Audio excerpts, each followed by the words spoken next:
On travaille beaucoup depuis, là c'est 38e année avec les athlètes. Souvent, Véronica, les joueurs de tennis, ça arrive des fois on est dans des endroits très confinés, une petite chambre d'hôtel, on n'a pas grands endroits. Même les gens à la maison, même dans les gyms, des fois on ne veut pas prendre trop de place. Qu'est-ce qu'on peut faire pour augmenter l'intensité? Une des raisons, on peut faire, Véronica, je vais faire des squats avec le métronome. Donc, le métronome va créer un engramme. Donc, ça va créer, ce n'est pas de la perturbation, mais ça va augmenter votre focus. On y va avec le squat. Oui, on inspire en descente, on expire en montant, sans bloquer, c'est ça. On peut y aller juste en suivant. On inspire, expire en descente, expire.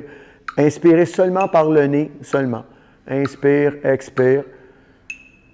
Vous allez voir que faites ça pendant 30 secondes, immédiatement, versus sans métronome et sans se concentrer sur la respiration, vous allez voir une différence. Donc, le recrutement musculaire est beaucoup plus grand et la dépense métabolique est plus grande. Donc, ce qu'elle fait aussi, ce qu'elle s'en allait faire, c'est d'augmenter la difficulté en bloquant le nez.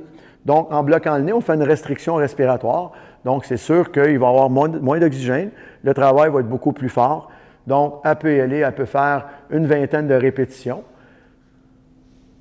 C'est ça. Elle inspire en descente, elle expire en montée. Elle y va avec naso-buccal. On inspire nez, on expire bouche. Et elle peut faire aussi naso-nasal. Seulement par le nez, la bouche est fermée. Elle inspire nez, elle expire nez. Quand ça devient plus facile, on rajoute un peu avec le métronome. Donc, inspire nez, expire nez avec métronome.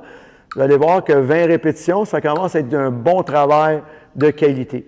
Donc, à l'intérieur de 3-4 séries, elle va avoir le résultat qu'elle veut. Elle peut faire des mouvements de fente, elle peut faire des split squats, elle peut faire ce qu'elle veut. Un autre élément qui est important qu'on peut faire, c'est d'augmenter la pression volontaire du pied. Donc, imagine, fais la même chose. Imagine que tu as un coussin que tu veux écraser. Donc, la grosse orteil est levée un peu. Puis on veut écraser le premier métal. J'utilise à mon centre des petites pèse-personnes que j'ai achetées sur Amazon qui sont avec un petit, mais vous pouvez le faire même mentalement. Donc, le fait cognitivement d'écraser le sol, quand tu montes, puis surtout en montée, en descente. Donc, tu inspires, tu expires, mais tu gardes la pression maximale au niveau du pied. Imagine là, que tu veux passer au travers du plancher. Lorsqu'on mesure, on peut voir qu'au niveau quadriceps, au niveau hanche, il y a une activité musculaire plus grande.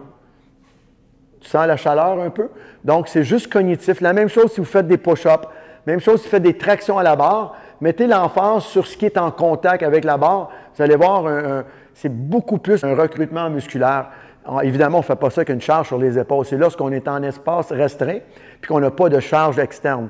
On appelle ça une charge interne. Donc, le feedback de pousser contre le sol va augmenter le recrutement musculaire. Moi, j'ai des athlètes qui ne me croyaient pas, puis on a fait 4-5 séries de ça, puis le lendemain, ils ne marchaient pas. Ils ont dit « Wow, mais c'est juste ça. » Donc, le cerveau va travailler au niveau cognitif de vraiment écraser le sol. Donc, c'est tous des petits trucs. En plus, si elle combine la respiration avec la poussée dans le sol, c'est la pagaille.